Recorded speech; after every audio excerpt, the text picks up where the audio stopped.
Hi, this is Frode and welcome to this video. If you have just watched part 1 of the 5 big ideas from Deep Work by Newport, welcome back. If not, I would advise you to first go watch part 1 where I deliver the idea Deep versus Shallow Work. But if you just want to watch this video, I still hope I can provide you with some valuable insights. And the second big idea is attention residue. Have you ever experienced that you are unable to focus while doing your work? I have certainly experienced this, and I often experience it when I go to read after having been on Facebook or email or doing some other things that are not cognitively demanding. The enemy here might be attention residue.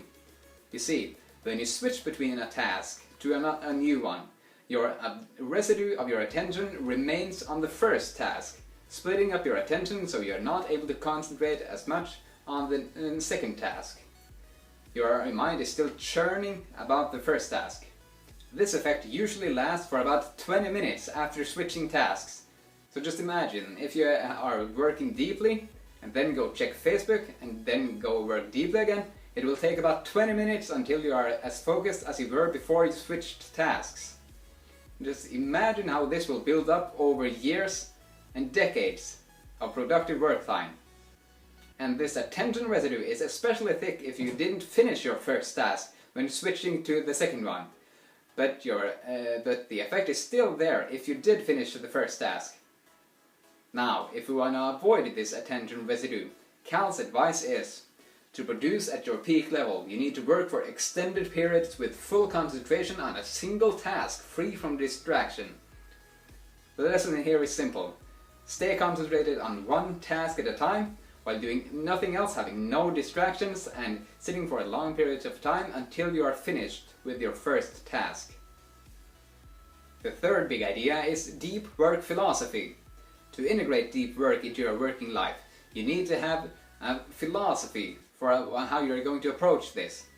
Because if you aren't able to fit your deep work philosophy to your specific circumstances, you are never going to let the habit solidify of doing the deep work. Now, there are a lot of different ways you can approach putting deep work into your working life, and Cal shares 4 philosophies.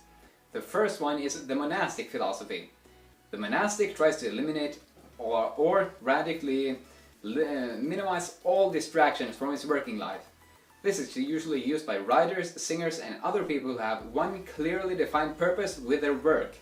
Now, this is not so realistic for many of us. So then you have the bimodal philosophy.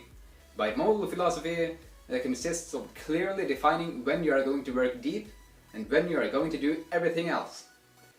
This typical work week could look like 2 to 4 days of deep work and 2 to 3 days of shallow work. The minimum amount of deep work for the bimodal philosophy, though, is 1 full day, because this allows you to reach your cognitive abilities limits. Now, as we transition over to the rhythmic philosophy, here you can define a few hours every day where you are going to do deep work.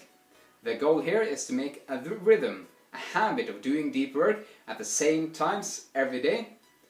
And one of the benefits with this philosophy is that it fits a lot better to human nature, because not every one of us has the ability to limit all distractions for 1 full work day. So by doing about a couple of hours of deep work every morning, you'll be able to log a lot of more work hours than most people do with their bimodal and monastic philosophies. The last philosophy is the journalistic philosophy. This consists of finding work whenever you have the time, for 20 or 60 minutes or whatever, and just doing some focused work, jumping from distraction to focus immediately. Cal advises beginners against doing this philosophy though, because your attention residue will be strong if you haven't practiced going into deep work. And to summarize, as Cal says, you must be careful to choose a philosophy that fits your specific circumstances, as a mismatch here can derail your deep work habit before it has a chance to solidify. If you like part 2 of the 5 big ideas from deep work, I encourage you to also watch part 3, which is the last part.